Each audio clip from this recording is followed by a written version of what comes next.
Hello guys, this is Doronsmovies, and today I'll be talking about the Shamans and how powerful they are in the lore, going through their history, abilities, and how they would fare against other classes. So without further ado, let's get into the lore.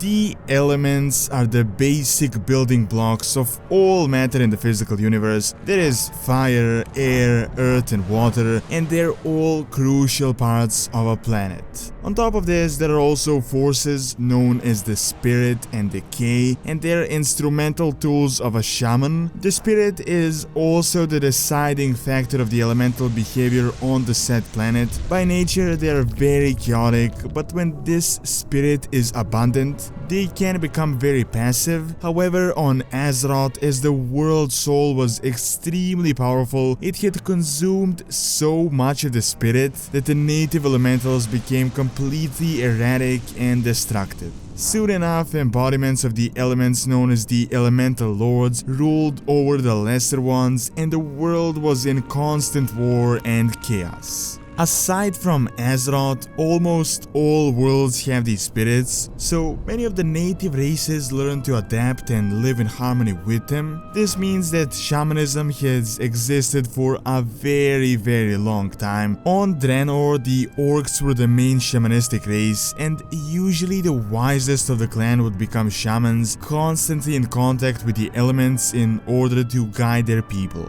However, recently this ancient tradition was almost entirely lost as the shamans were cut off from the elements due to their demonic influence. With Troll, many of the orcs managed to get back to their roots recently, but things would never really be the same.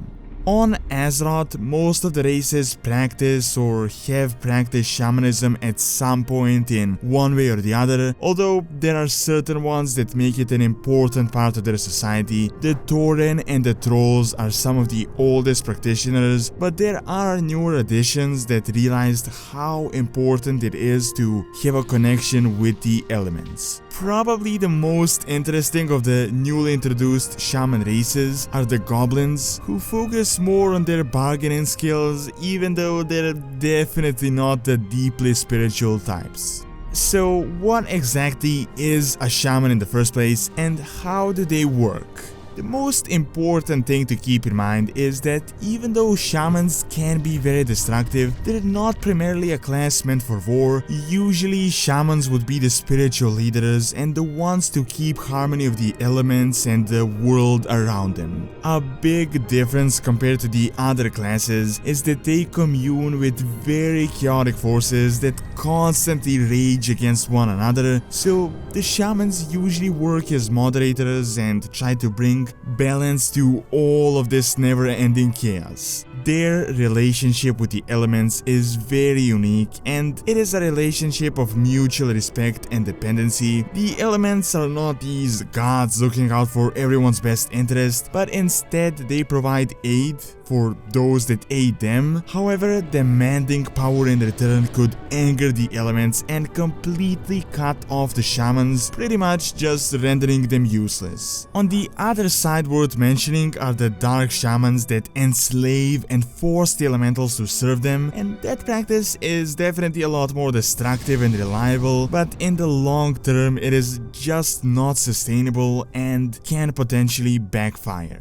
The abilities of the regular shamans vary quite a lot and can range from healing, enhancing their weapons, using totems, and calling down powerful spells. The last one is the most destructive, as calling for massive earthquakes and turning winds against their enemies can just do a lot of damage. On top of this, they could also collapse sides of a mountain, cast thunder, create massive waves, and various other colossal feats. The downside of this is that the power of the shaman would heavily depend on the elements themselves and the environment they're fighting in. As opposed to the in-game abilities, they can't really cast spells all the time, and if they start abusing their powers, they can very well be cut off from the elements. Nevertheless, when they are in their good favor, they can be a serious threat, and very few could rival their full potential.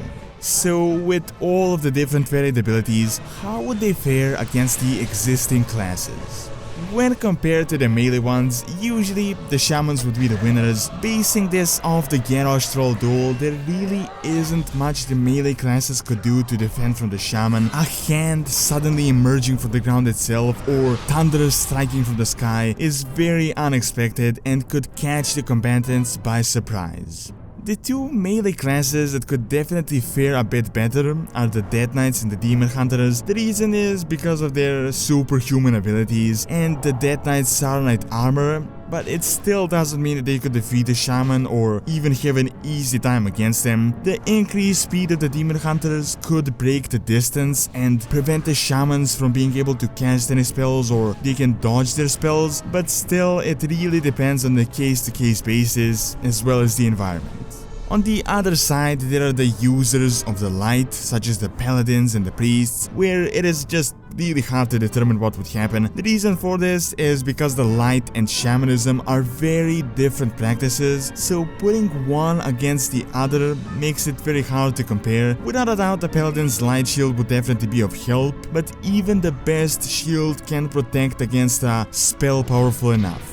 Next to them, there is a class that is almost equal to them, and that would be the Druids. Druids are extremely similar, but also very different at the same time. They call upon the powers of the nature in an identical way to the Shaman, but the biggest difference is that nature is not as chaotic as the elements, and they don't really bargain in the same way. Nevertheless, their spells are extremely similar, and in some cases are even exactly the same. On top of this, both of their powers are fickle and are not exactly something they can just demand at any moment. Because of this, the Druids and the Shaman are very much alike, and every duel between the two would have endless variables.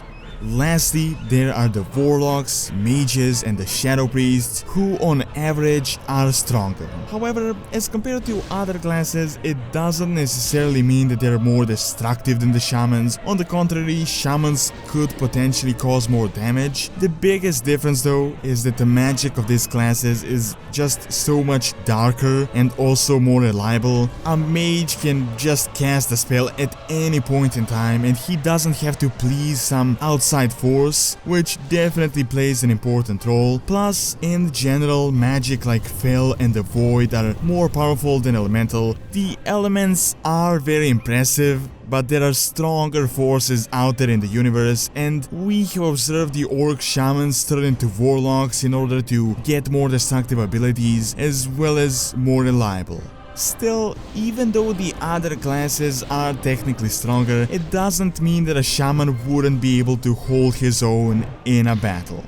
In conclusion, when it comes to the power level, I would say the Shamans are somewhere medium to high, on average medium, but with great growth potential. The main thing to keep in mind is that they as a class are not really weapons, and you don't become a Shaman in order to deal with enemies. Instead, in most cases, they're spiritual leaders that work with the elements in order to sustain their people. Of course, if they need to go to battle, they have very powerful backup, but the elements do have minds of their own, and if they don't like what the Shaman is doing, they will cut off their support. So, all in all, the Shamans are one of the stronger classes in the Warcraft universe that have a use both in war and in peace.